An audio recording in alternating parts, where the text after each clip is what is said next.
Hey everybody, it's time for another Marvel Contest of Champions video. With it being the holiday season, a time where a lot of people get new phones and such, I figured it may not be a bad time to do a bit of a advice and tips video, just because there could be a lot of people getting the game for the first time that have never played it, and certain aspects of it can be tough when you're first starting out. So, the very first thing that I wanted to cover is free-to-play versus spending. It's in a lot of games, it's definitely always debated in this game as well. Whichever route you want to go is fine. If you want to spend zero money on the game, earn everything through grinding through the game, go for it. If you enjoy the game and you want to spend money, do it. It's your choice. There's absolutely nothing wrong with doing either one. Some people will say you shouldn't, but if you enjoy your hobby, and this is considered a hobby to you and you enjoy it, spend. If you're like, nope, I don't want to spend any money at all, I just want to play for free and enjoy the game, do it. Just kind of wanted to get that out of the way. There's nothing wrong with either thing. Now, speaking of that part, this is the in-game currency. It's units. Units are used to buy different things in the game, such as crystals for champions and other things. So the very first thing that I do want to get into is, in my own personal opinion, you do not want to spend units on crystals, especially in the early game. The odds on these crystals is very low, and you're not really going to get any kind of guaranteed value for them. For example, here, the drop rates on them are a little over 2% to get a 4-star hero. In my own opinion, that's not really that great, especially for the money invested in them. The game in the beginning is also going to be throwing some crystals at you for free, and they're going to be giving you units in the beginning as you're progressing through the early story. So I just don't recommend ever spending your money on them in the beginning. Once you're through, and if you want to spend money later, like I said, your own personal choice, go for it if you want to. But just when you're starting out, kind of just go with what the game gives you. And because of the low odds, it may not really be worth doing. On the other side of it, I do recommend spending your units on what are called masteries. If you go to your summoner profile at the top and click on mastery, you come to this tree, which is things that will help your entire team. There's attack, there's defense, and then there's kind of like the miscellaneous other things. The biggest things that you want to get in the early game is under the proficiencies. You want to get parry over here on the far left to start. That is one of the first things you want to do, and you want to spend your units on. The game is going to teach you how to block in the tutorial. Does a great job of that. However, when you get the parry mastery, if you get the timing on a block right, it allows you to stun your opponent. Which may not sound like a ton, but as the game gets tougher, you want to be able to stun your opponent, because then after they're stunned, you can go in with some additional attacks, and it just opens up the game comparatively to having to wait for your opponent to make a mistake and things like that. So parry, huge. You definitely want to get parry as soon as you can. The other thing that you want to get is dexterity.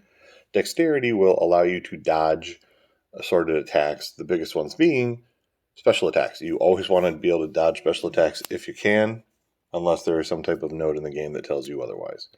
But you want to avoid taking as much damage in this game as you can. Dexterity, major help. So, my own opinion, parry and dexterity, two huge ones that you want to get early on. The next thing that I really want to make sure to cover, and this is something that a lot of people have made the mistake of, and then later on they will regret it. The game comes with champions starting at 1 star all the way to 6 star. And in the future, I'm sure the stars will go up. But as of this time, it's currently 6 stars. In the beginning, your 1 star champions, that's what you're going to get. They'll help you a little bit. 2 star champions, a little more so.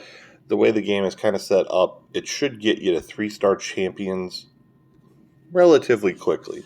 So the 1 and 2 star champions, you don't want to really rank up that much, which the game will show you how to do. You'll want to kind of wait till you start getting a couple of 3 stars and then 4 stars. However, just because you've moved on to them, you do not want to sell any of your 1 star or any of your 2 star champions. You want to keep all of them. The reason being is you never know when Kabam, the creators of the game, decide, hey, let's do a challenge that involves the different star champions, which they ended up doing with a special variant, which as you progress later in the game, you'll be able to do. And 1 and 2 star champions were required to be able to get through it. Well, unfortunately, a lot of people sold certain 1 and 2 star champions, so they weren't able to complete it, and they ended up having to get some crystals to try and get those champions back. So just as a heads up, never sell champions. That is just a major rule of thumb in this game. The next thing that I like to say is there is, as you can see, there's a lot of champions in this game. There is all different kinds, all different classes, which the game does a nice job of kind of explaining classes a little bit, but there's just a lot of champions. These are ones I own, for example. Here's a bunch that I don't. A lot of them are good. Some of them are really, really, really good. Some of them are, unfortunately, not that great. And so you may be wondering, okay, well, how do I know who to use? In some terms, it's subjective. In other terms, it's kind of like unanimously agreed. So my own personal opinion on it is you want to consult different sources. YouTube, for example, here, you can search out if you're wondering about a certain champion. You can type here, for example, Colossus, Marvel Contest of Champions. You can get a bunch of videos about them. You'll want to get different channels' opinions, or you're in a Facebook group, get different people's opinions on, hey, I've got this champion versus this champion, and then also kind of see what you're trying to do in the game. So that's something you definitely should do. It never goes overly well to rely on just one person's opinion, but to kind of combine different people's opinions on them. I do also hope, as I'm going here, I will start to add some videos about different champions as well, so feel free to check that as well as they get added. The next thing is also play the game at the pace you want to play it at.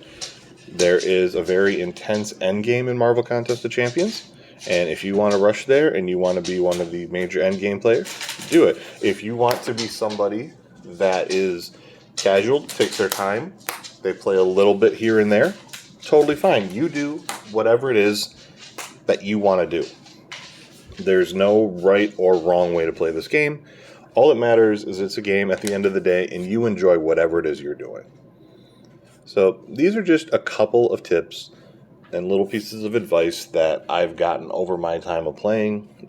I wanted to share so that hopefully people can learn from some of the mistakes that I have made and some mistakes that other people have made as well while they're playing. If anybody has any kind of questions or any other things they think, oh, I'm not sure about this, or I need advice on this, feel free to drop a comment below. I will gladly reply to any of the comments.